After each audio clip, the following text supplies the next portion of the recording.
Bismillahirrahmanirrahim. Assalamualaikum warahmatullahi wabarakatuh. Bismillah walhamdulillah wassalatu wassalamu ala khairi rasulillah Sayyidina wa maulana Muhammad ibn Abdullah wa ala alihi wa ashabihi wa mawalah. Amma ba'du, faya ayyuhal hadirun al-kiram, usini wa iyyakum bitaqwallahi faqad fazul muttaqun. Qala Allah Ta'ala fi kitabihil karim wa huwa asdaqul qailin. A'udzu billahi minasy syaithanir rajim. Bismillahirrahmanirrahim. Wa ankihul ayama minkum was-salihin min ibadikum wa imaikum iyyakunu fuqara'a yughnihimullahu min fadlihi wallahu wasi'un alim. Al-ayah. Sadaqallahul azim wa sadaqa rasuluhun nabiyul karim wa nahnu ala dhalika minasyahidin wasyakirin walhamdulillahi rabbil alamin. Ananda Ana dan Ananda Ani, sebentar lagi Ananda berdua akan melangsungkan ijab kabul akad nikah. Tentunya setiap orang yang melangsungkan ijab kabul akad nikah lalu kemudian berumah tangga ingin rumah tangganya sakinah mawaddah warahmah. Namun ternyata Ananda Ana dan Ananda Ani untuk membentuk rumah tangga yang sakinah mawaddah warahmah itu ternyata tidak semudah membalikkan telapak tangan. Perlu ada ikhtiar-ikhtiar yang harus kita lakukan. Setidaknya ada beberapa hal yang harus Ananda berdua perhatikan. Yang pertama, mohon perhatikan niatnya terlebih dahulu, karena Rasulullah SAW pernah bersabda, innamal a'malu binniyat, sesungguhnya segala sesuatu itu tergantung pada niatnya. Jika niatnya baik, maka insya Allah akan berakibat baik. Tapi jika niatnya buruk, maka pasti akan berakibat buruk pula. Maka oleh karena itu, mohon perhatikan niatnya terlebih dahulu. Niatkan Ananda berdua nikah pada hari ini untuk melaksanakan ibadah kepada Allah Subhanahu wa Ta'ala. Kalau sudah niatnya ibadah kepada Allah Subhanahu wa Ta'ala, maka kemudian Rasulullah SAW bersabda, man nakaha lillah wa ankaha lillah faqad istahaqqa wilayatullah. Barang siapa yang menikah karena Allah, Ananda berdua niat menikah karena Allah, wa ankaha lillah, dan bapa wali yang kemudian menikahkan juga karena Allah, faqad istahaqqa wilayatullah, maka orang tersebut akan mendapatkan jaminan dari Allah Subhanahu wa Ta'ala.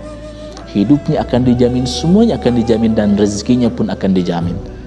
Allah berfirman di dalam Al-Quran, wa ankihul ayama minkum wassalihin min ibadikum wa imaikum iyakunu fuqara'a yughnihimullahu min fadlih. Dengan menikah Allah akan datangkan fadlnya, karunia-Nya, rizkinya kepada Ananda berdua. Allah akan berikan kepada Ananda berdua kekayaan dengan rezeki yang melimpah, yang banyak. InsyaAllah sakinah mawaddah warahmah. Yang kedua, kalau sudah niatnya ibadah karena Allah Subhanahu wa Ta'ala, pasti Ananda berdua akan mendapatkan pahalanya. Karena setiap ibadah pasti akan mendapatkan pahala. Salat ibadah, puasa ibadah, ibadah haji adalah ibadah, pasti akan mendapatkan pahala. Begitupun dengan menikah, pasti akan mendapatkan pahalanya. Bagaimana pahala orang yang menikah? Masya Allah, jangankan salatnya, jangankan puasanya, jangankan ibadah hajinya, Ananda berdua nanti setelah menikah kemudian berpegangan tangan penuh dengan rasa kasih sayang, maka bagaimana dalam kitab Qudulujan dikatakan, Allah akan hapus dosa Ananda berdua dan mengalir di antara jari jemari Ananda berdua. Subhanallah. Jangankan sholatnya, jangankan puasanya, jangankan ibadah hajinya, Ananda berdua nanti setelah menikah kemudian bertatapan mata, berpandang-pandangan penuh dengan rasa kasih sayang, maka bagaimana dalam kitab Qudulujan dikatakan, Allah akan turunkan rahmat dan kasih sayangnya kepada Ananda berdua. Subhanallah. Itu baru dengan bertatap mukanya, baru dengan berpegangan tangannya. Bagaimana dengan sholatnya? Seorang sahabat Rasulullah yang bernama Mu'adz bin Jabal radhiyallahu anhu pernah berkata, rakaatun minal muta'ahli khairun min arba'ina rakaatan minal mu'tazibi. Satu rakaat Ananda setelah menikah lebih baik daripada 40 rakaat orang yang belum menikah. Subhanallah. Besar pahalanya, besar di sisi Allah Subhanahu wa Ta'ala. Namun di samping besar pahalanya, tentu pasti besar juga godaan, halangan, rintangannya. Karena setiap ibadah pasti akan ada halangan, godaan, dan rintangannya. Sholat ibadah, sholat ada godaan, halangan, rintangannya. Puasa ibadah, ketika puasa ada halangan, godaan, rintangannya. Begitupun dengan menikah, pasti akan ada godaan, halangan, rintangannya. Namun camkan dalam benak Ananda berdua bahwa rumah tangga yang sakinah, mawaddah, warahmah bukanlah rumah tangga yang tanpa masalah, tapi rumah tangga yang mampu menyelesaikan masalah. Rumah tangga Rasulullah SAW dengan Siti Aisyah bukan tanpa masalah, tapi beliau berdua mampu menyelesaikan masalah. Lalu bagaimana cara menyelesaikan solusi masalah dalam rumah tangga? Rasulullah SAW pernah bersabda kepada sahabat Abi Dzar, hampir sama dengan yang disabdakan oleh Luqmanul Hakim kepada putranya, bahwa kehidupan dunia ini seperti kita mengarungi lautan luas, lautan yang dalam. Maka ketika kita berangkat ke lautan, pergi ke lautan, indah terlihatnya. Tapi di samping keindahan tersebut, ketika kita mengarungi lautan, naik perahu ke tengah lautan, di tengah lautan ada angin menerjang, ada karang yang besar, ada ombak menerjang, badai menerjang. Maka begitu pun dalam rumah tangga, pasti akan ada godaan, halangan, rintangannya. Maka bagaimana kata Luqman kepada putranya? Faj'al safinataka bittaqwa, jadikanlah bahtera untuk mengalungi lautan rumah tangga, lautan kehidupan ini dengan bertakwa kepada Allah Subhanahu wa taala. Laksanakan perintah Allah dalam rumah tangga, jauhi larangan Allah dalam rumah tangga. Zayyinu buyutakum bis-shalah wa tilawatil Qur'an, hiasilah rumah tangga Ananda berdua nanti dengan memperbanyak salat di rumah, wa tilawatil Qur'an, dan memperbanyak membaca Al-Qur'an. Insyaallah sakinah, mawaddah, warahmah. Kemudian yang ketiga, mohon perhatikan, karena rumah tangga ini adalah ibadah, maka setiap ibadah pasti harus menggunakan ilmunya.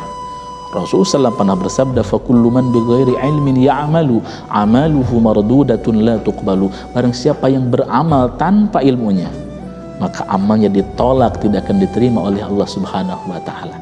Lalu bagaimana supaya amal ibadahnya diterima oleh Allah? Maka harus menggunakan ilmunya. Maka dari sekarang Ananda berdua haruslah pelajari ilmu tentang rumah tangga. Bagaimana hak dan kewajiban sebagai suami, bagaimana hak dan kewajiban sebagai istri, bagaimana akhlak suami terhadap istrinya, bagaimana akhlak istri terhadap suaminya, bagaimana muasyarah bil ma'ruf menurut ajaran Islam. Kalau sudah punya ilmunya, insyaallah sakinah, mawaddah, warahmah. Terakhir, Ananda berdua masih beruntung, masih ada ayahanda dan bunda. Maka pintalah doa restu dari ayahanda dan bunda, karena ternyata ridho Allah ada pada ridhonya orang tua. Rasul bersabda, ridhollahi fi ridhol walidaini wa sukhtullahi fi sukhtil walidaini. Ridhonya Allah ada pada ridhonya orang tua, dan murkanya Allah ada pada murkanya orang tua. Maka oleh karena itu, pintalah doa restu dan ridho dari ayahanda dan bunda, sehingga ketika ayahanda dan bunda mendoakan, maka doa yang paling mustajab, doa yang paling cepat dijawab oleh Allah Subhanahu wa taala adalah diantaranya doa ayahanda dan bunda, doa orang tua kepada anaknya. Ketika orang tua Ananda ridha, insyaallah Allah pun ridha. Ketika orang tua Ananda mendoakan, maka insyaallah Allah pun akan merestui Ananda berdua. Ketika sudah ada ridha dari orang tua, insyaallah sakinah, mawaddah, warahmah. Barakallahu li wa lakum fil Qur'anil azim, wa nafa'ani wa iyyakum bima fihi minal ayati wa dzikril hakim, wa taqabbala minni wa minkum tilawatahu innahu huwas samiul alim. Akhir kalam, Allahumma fiqil aqwamit thariq. Wassalamu alaikum warahmatullahi wabarakatuh.